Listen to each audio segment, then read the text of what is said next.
Good evening dear students. बच्चों 20 question हम लोग कर चुके थे और उसी प्रैक्टिस सेट को आगे बढ़ाते हुए हम लोग अगले क्वेश्चन पे आते हैं। देखिए नेक्स्ट क्वेश्चन क्या है, find value of alpha and beta for which following pair of linear equations has infinite number of solutions. Equations given है 2x plus 3y is equal 7 and second equation है 2 alpha x plus beta in bracket into y is equal 28। बच्चों infinite solution की condition आपको पता है, a1/a2 is equal b1/b2 is equal c1/c2 होना चाहिए। यहाँ पर ध्यान दें a1 2 है, x का कॉफिशिएंट, और यहाँ पर 2 अल्फा है a2, तो ये हो जाएगा 2/2 alpha is equal 3 alpha plus beta, ये y के कॉफिशिएंट हैं, और c1/c2 कांस्टेंट टर्म 7/28। ठीक है, तो ये वैल्यू मिल जाएगी आपको। ठीक, अब 2 कैंसिल हो जाएगा, 1 alpha is equal 3 alpha plus beta is equal 7 4 जा 28, 1/4। अगर ये कंडीशंस क्लियर नहीं है तो आपसे रिक्वेस्ट है कि आप पिछले जो वीडियो हैं उनको ज़रूर देख लें एक बार। अब यहाँ पर सबसे पहले 1 अल्फा इक्वल हम करने जा रहे हैं 1/4। इससे क्या होगा, क्रॉस मल्टीप्लाई करने पर अल्फा की वैल्यू 4 मिल जाएगी। और जब हम लास्ट 2 कंडीशंस इक्वल करेंगे 3 alpha plus beta is equal 1 alpha, cross multiply करने पर मिलेगा alpha plus beta is equal 12। बेटा अल्फा की वैल्यू 4 है, प्लस बीटा इज इक्वल 12 होगा, तो बीटा की वैल्यू आ जाएगी 8। ठीक है, तो इस तरह से आपने अल्फा की वैल्यू 4 और बीटा की वैल्यू 8 पता कर ली। यही आपको पता करना था। अगले क्वेश्चन की तरफ आएंगे, ट्रिग्नोमेट्री से है, find the value of tan 30 degree, cosec 60 degree plus tan 60 degree और sec 30 डिग्री। अब इसके पहले आपको वैल्यूज़ पता होनी चाहिए, तो एक बार इन वैल्यूज़ को आप देख लें। ये टेबल है बेटा, आपको याद होनी चाहिए। ठीक है, इस टेबल में क्या है आप देख सकते हैं ध्यान से।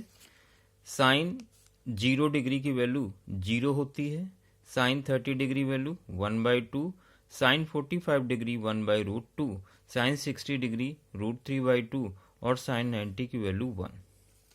इसी तरह से कॉस की वैल्यूज़ हैं 10, कॉसेक, सेक और कॉट, सभी की वैल्यूज़ हैं।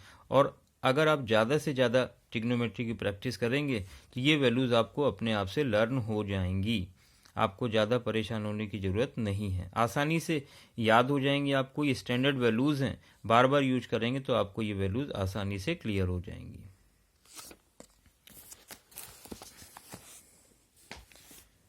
तो इसी टेबल का यूज करते हम लोग बढ़ते हैं आगे। tan 30 degree, cosec 60 degree plus tan 60 degree और sec 30 डिग्री। देखिए tan 30 डिग्री की वैल्यू होती है 1/√3 into cosec 60 degree 2/√3 plus tan 60 degree की वैल्यू होती है √3 इंटू sec 30 डिग्री 2/√3। ठीक है, अब यहाँ पर ध्यान दें आप, √3 इंटू √3 3 हो जाता है, 2 इंटू 1 2, तो ये आ गया 2/3। √3 से √3 कैंसिल हो जाएगा, केवल बचेगा 2। जब आप 3 एलसीएम लेंगे तो यहाँ आएगा 2 + 6, 3 2 जा 6, फाइनल आंसर आएगा 8/3।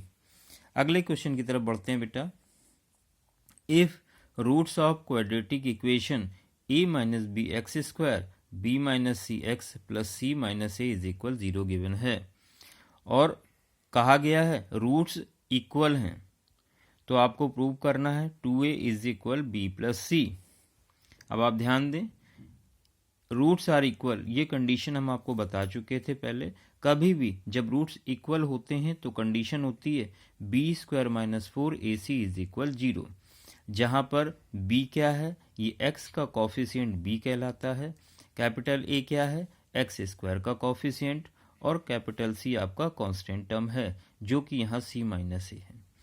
तो कैपिटल B की वैल्यू b - c है, आप देख सकते हैं x का कॉफिशिएंट, तो ये हो जाएगा b - c का whole square -4, capital A x square का कोफिशिएंट ए माइनस बी है, कांस्टेंट हम सी माइनस ए रख देंगे आप, ठीक है। इसके बाद आपने स्क्वायर को ब्रेक किया, b square plus c square minus 2bc minus 4, दोनों ब्रैकेट को मल्टीप्लाई कराया, a into c, a into a minus a square, b into c minus b c, b into a b और minus minus plus हो जाएगा। बेटा bracket open करेंगे आप, ये हो जाएगा b square plus c square minus 2bc minus 4ac minus minus plus 4a square minus minus plus 4bc plus minus minus 4ab is equal 0। अब आप ध्यान दें, 4a स्क्वायर को हमने पहले लिख लिया है, plus B square plus c square, square वाले टर्म एक साथ लिख लिए हैं। इसके बाद 4ab माइनस का लिख लिया, माइनस का 2bc और प्लस का 4bc, ये आ जाएगा प्लस का 2bc minus 4ac is equal 0। आप ध्यान दें तो ये 2a माइनस बी माइनस सी के होल स्क्वायर का फॉर्मूला लिखा हुआ है, ठीक है। आप इसको अगर ब्रेक करेंगे तो यही फॉर्मूला आपको मिलेगा। स्क्वायर आप हटा देंगे, 0 का रूट लगेगा, 0 ही आएगा, तो यहाँ से 2a minus b minus c is equal 0 होगा और 2a इज इक्वल हो जाएगा b प्लस सी। तो ये फाइनल आंसर है और ये आपको प्रूव करना था। देखिए अब अगले क्वेश्चन की तरफ बढ़ते हैं हम लोग। नेक्स्ट क्वेश्चन आपका है, ये हाइट एंड डिस्टेंस से है। देखिए क्वेश्चन में कहा गया है, if angle of depression of a boat from 12 metre high bridge is 60 degree, then find the distance of the boat from the base of the bridge. बेटा फिगर को ध्यान से देखें, हमने मान लिया ए ब्रिज है और यहाँ से एक बोट को देखा जा रहा है जो पॉइंट सी पर है। जब ऊपर से नीचे देखा जाता है तो हॉरिजॉन्टल के साथ जो एंगल बनता है इसी को कहते हैं हम लोग एंगल ऑफ डिप्रेशन। अगर ये 60 डिग्री है तो ये भी आपका 60 डिग्री होगा, ऑल्टरनेट एंगल, ठीक है। बहुत अच्छे से आपको क्लियर होगा। एंगल ऑफ डिप्रेशन हमेशा एंगल ऑफ एलिवेशन के इक्वल होता है, तो अगर ये 60 डिग्री है तो ये भी 60 डिग्री हो जाएगा। इस पुल की हाइट वाटर लेवल से जहाँ पर नाव है 12 मीटर गिवन है और पुल के बेस से नाव की जो डिस्टेंस ये फाइंड करनी है। तो यहाँ पर हम यूज करेंगे in triangle ACB tan theta is equal perpendicular upon base होता है, तो tan 60 डिग्री इज इक्वल हो जाएगा 12 अपॉन बेस हमने x माना हुआ है, तो ये वैल्यू tan 60 की वैल्यू रखेंगे √3 is equal 12 upon x, cross multiply किया तो x की वैल्यू आ जाएगी 12 अपॉन √3। रूट वाली वैल्यू अपॉन में नहीं होनी चाहिए, इस वजह से हम रेशनलाइजेशन करेंगे, √3 से ऊपर नीचे मल्टीप्लाई किया तो 12 √3 हो जाएगा अपॉन में √3 इंटू √3 3 4 जा, तो फाइनल आंसर आ जाएगा x इज इक्वल 4√3 मीटर। तो आपको पता चल गया ब्रिज के बेस से नाव की जो डिस्टेंस है वो 4√3 मीटर है। अगले क्वेश्चन की तरफ बढ़ेंगे। नेक्स्ट क्वेश्चन देखिए और लास्ट क्वेश्चन है ये आज का। 2 tangents PA and PB are drawn to the circle with center O such that angle APB 120 degree given है, then prove that OP is equal to AP। देखिए एक सर्कल है जिसका सेंटर O है, P से 2 टेंजेंट ड्रॉ की गई हैं PA और PB। आपसे कहा गया दोनों टेंजेंट के बीच का जो एंगल है 120 डिग्री है। बेटा जब भी P से O को ज्वाइन कराते हैं तो ये कंप्लीट एंगल 2 पार्ट में डिवाइड हो जाता है।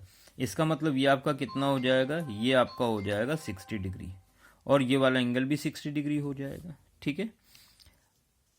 टेंजेंट के साथ जो रेडियस का एंगल बनता है वो 90 डिग्री होता है, ठीक है।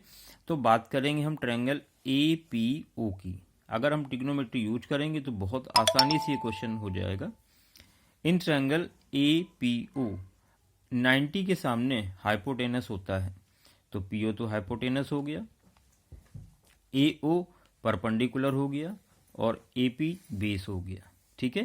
तो यहाँ पर हम यूज करने जा रहे हैं cos theta is equal base upon hypotenuse, तो cos 60 degree is equal base आपका AP है और हाइपोटेनस OP है, तो हो जाएगा 1060 is equal AP upon OP। 1060 की वैल्यू 1/2 क्रॉस मल्टीप्लाई किया तो OP is equal to AP आएगा। यही देखिए आपको प्रूव भी करना था, OP is equal to AP। तो बेटा लास्ट क्वेश्चन था ये आज की क्लास का, और जो पिछले वीडियो हैं उनको ज़रूर देखें, सब्सक्राइब करें और आगे भी वीडियो को देखते रहें ताकि आपकी अच्छी से प्रिपरेशन होती रहे बोर्ड एग्ज़ाम की। धन्यवाद।